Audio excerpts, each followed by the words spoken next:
Temos estimativa de que 1 a cada 36 crianças tem autismo. Tem uma expectativa de que só no Brasil exista mais de 6 milhões de pessoas com autismo.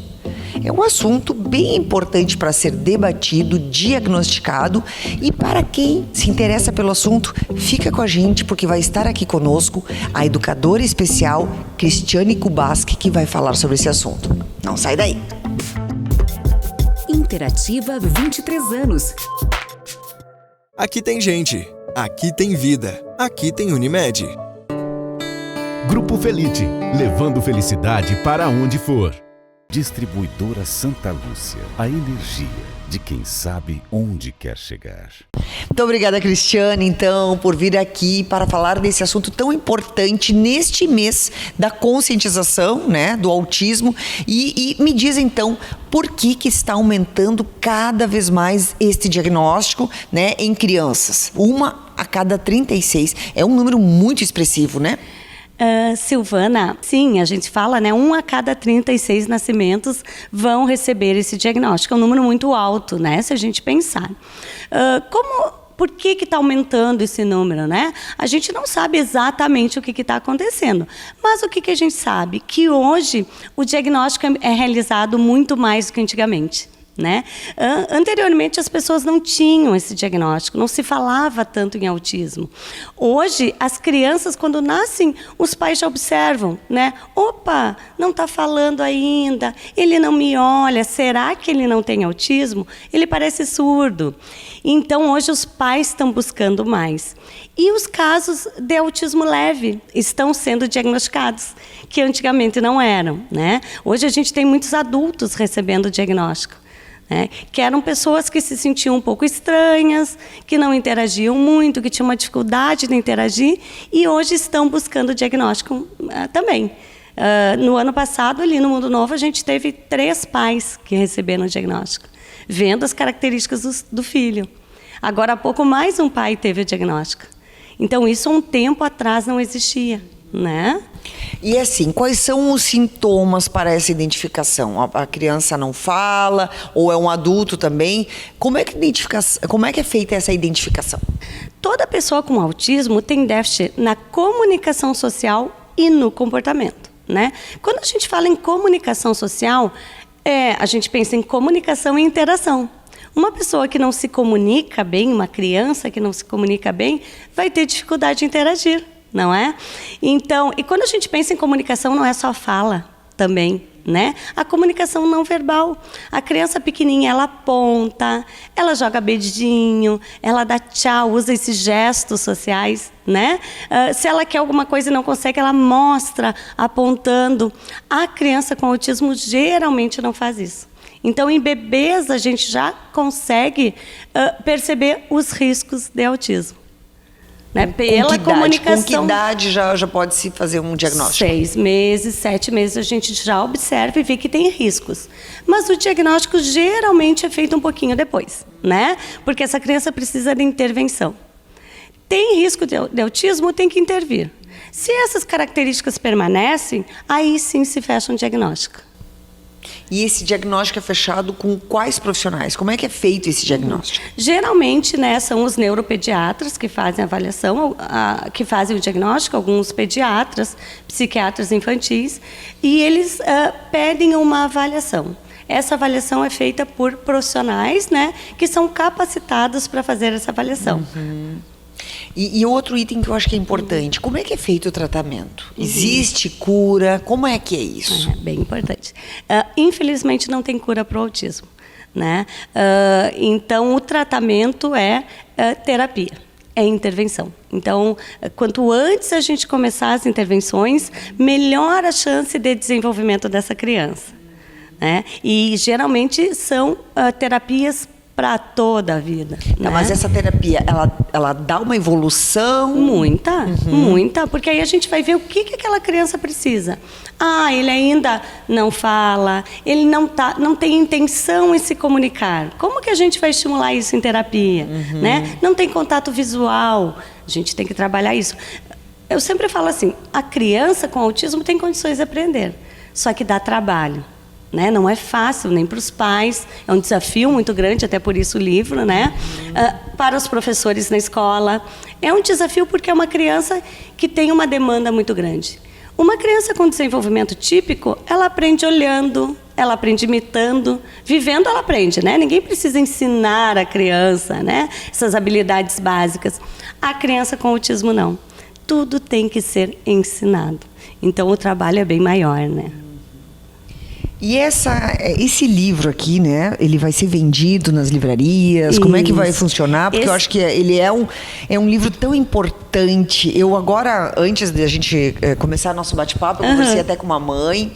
E essa mãe dessa criança disse assim, Silvana, quando eu descobri, quando eu tive o diagnóstico, que demorou para ter o diagnóstico, né? Ela comentou que demorou para diagnosticar. Quando eu tive o diagnóstico, foi um luto para mim. Porque num primeiro momento eu não quis aceitar.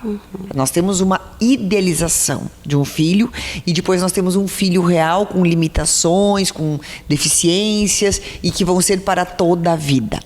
Os pais precisam aprender a lidar. Então, eu creio que esse guia, nessa tua experiência profissional, vai ajudar muitos dos pais a saber lidar com essa nova situação, né? Esse é o objetivo do livro, né, Silvana? Porque no Mundo Novo a gente já tem uma trajetória de 13 anos. Então tem muito estudo e tem muita prática também. E a gente quis passar isso para os pais. Então eu organizei, todas as profissionais do Mundo Novo escreveram um capítulo. Além disso, o Dr. Luciano Hartmann, né, médico neuropediatra, também escreveu um capítulo sobre medicamentos. Uma mãe de uma aluna nossa que é advogada, também escreveu um capítulo sobre os direitos das pessoas com autismo, bem importante também. Então, é um livro com uma linguagem muito acessível, né, com práticas que os pais possam fazer em casa também. Porque o nosso objetivo é esse, né, deixar essa trajetória um pouquinho mais leve. Isso é bem importante, esse amparo para os pais, né, Cris? Porque tem muitos pais que não conseguem lidar nem com uma criança com todas desenvolvimento típico. Né, com todas as suas facetas de jovialidade, criatividade. A criança, ela é ativa. E aí, como lidar com uma criança que necessita de cuidados especiais? E a questão também do tratamento adequado, tratamento correto, né? Como tu lida com os teus pais ali na escola?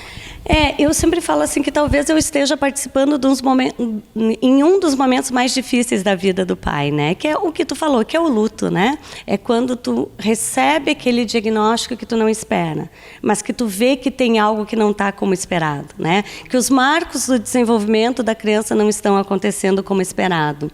Então é um momento que a gente procura acolher muito essa família, né?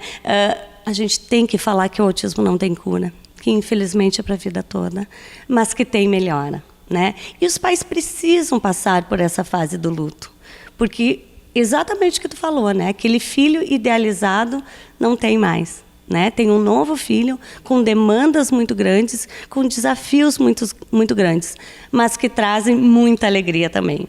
E no momento que os pais conhecem o autismo, isso é muito importante, né? Porque a gente, para ser professora de uma pessoa com autismo, para ser pai, para ser mãe, a gente tem que conhecer o autismo. Porque as pessoas com autismo têm um estilo de aprendizagem diferente, né? É um estilo cognitivo diferente. E a gente tem que entender isso para desenvolver as potencialidades dessa criança. Então, é isso que a gente tenta trazer para os pais, né? As alegrias que essa criança vai dar também, mas uma alegria talvez um pouquinho diferente. A gente valorizar as pequenas coisas que aquela criança consegue.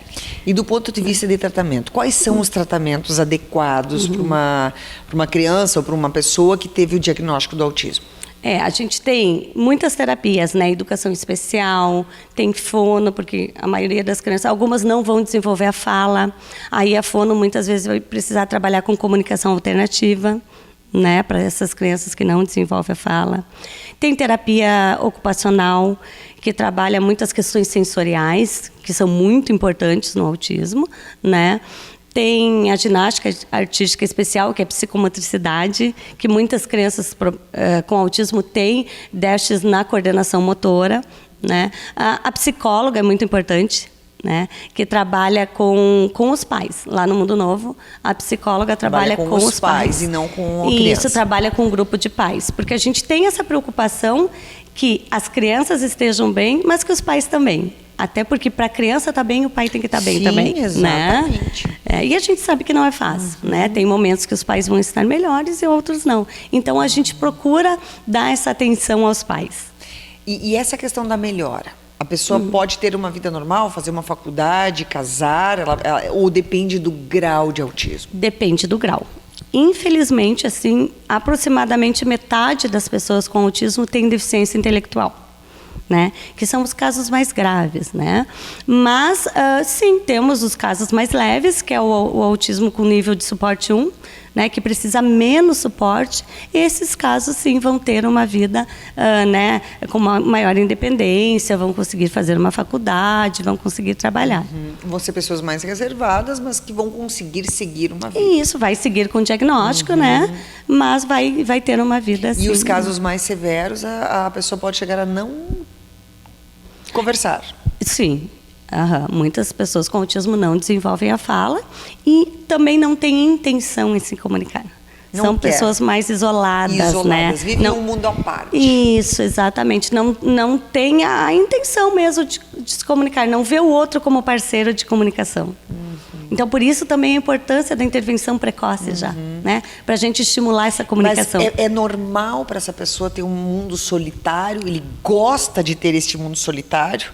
Ou aquilo é sofrido para ele? Não, de maneira nenhuma. Essas crianças querem interagir, essas pessoas querem, só não sabem como.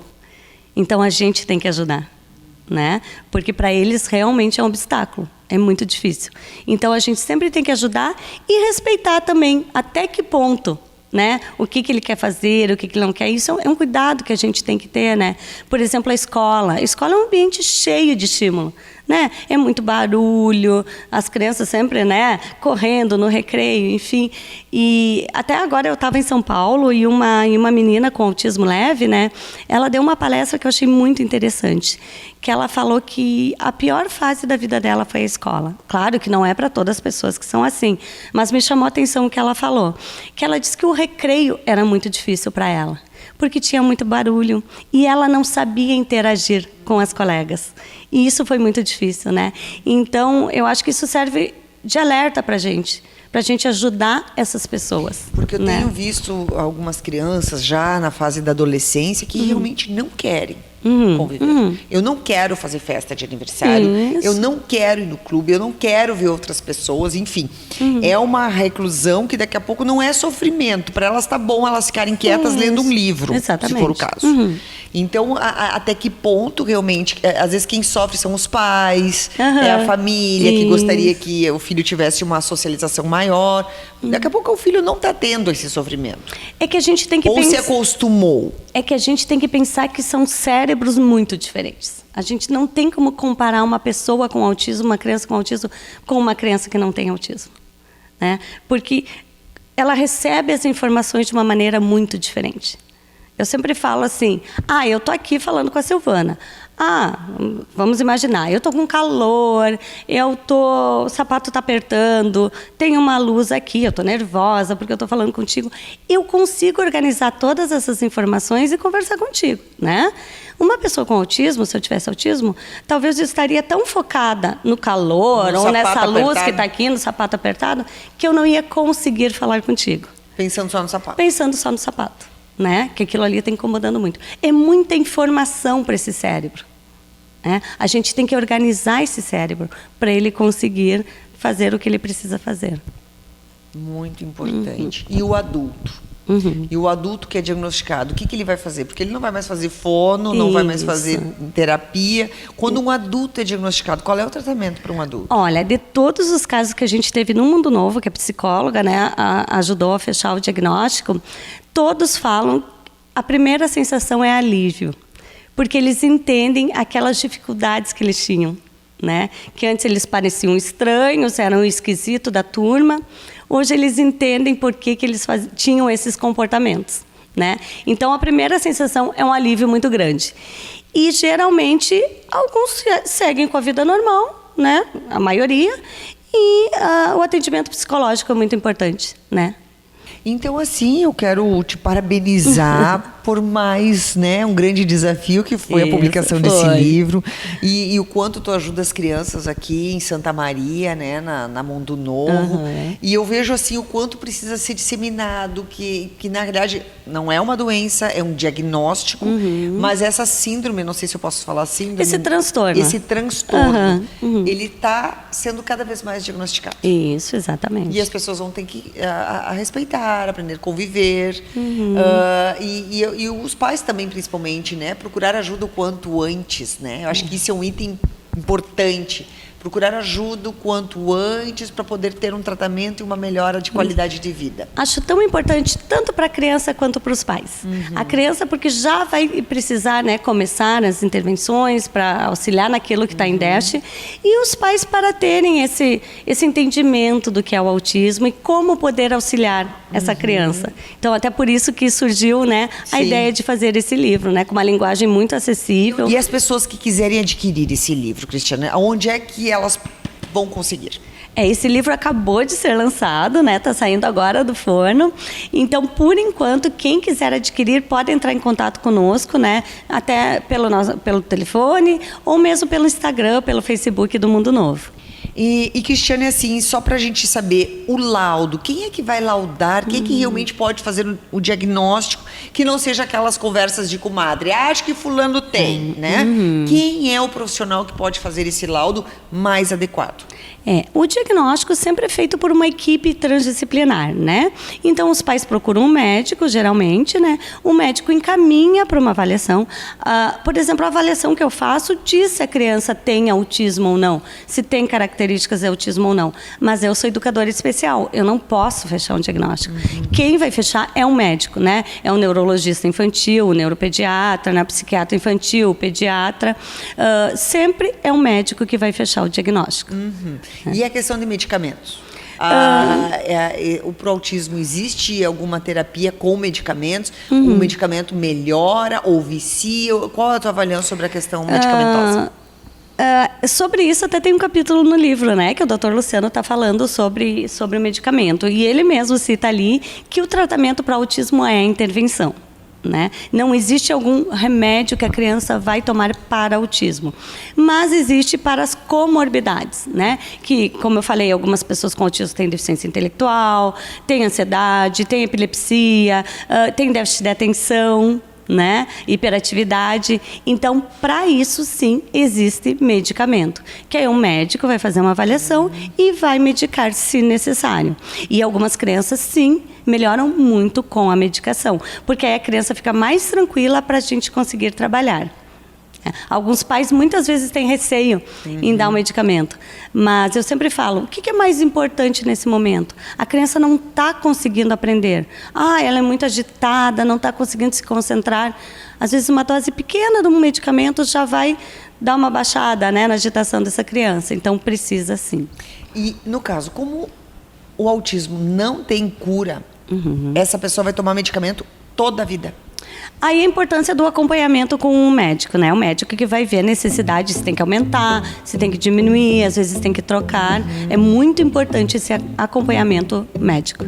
Então, muito obrigada, Cristiane, por essas informações importantes nesse mês da conscientização. Parabéns pelo teu livro, maravilhoso, que com certeza vai ajudar muitos pais ansiosos e pais que precisam desse afago, desse aconchego, dessa orientação. E sucesso profissional cada vez mais. Eu agradeço a oportunidade, Silvana. Sempre muito bom estar contigo e muito bom falar de uma coisa que eu faço há tanto tempo e com tanto carinho. Então, sempre é um prazer muito grande falar sobre autismo. Muito obrigada pela oportunidade. Obrigada, muito obrigada.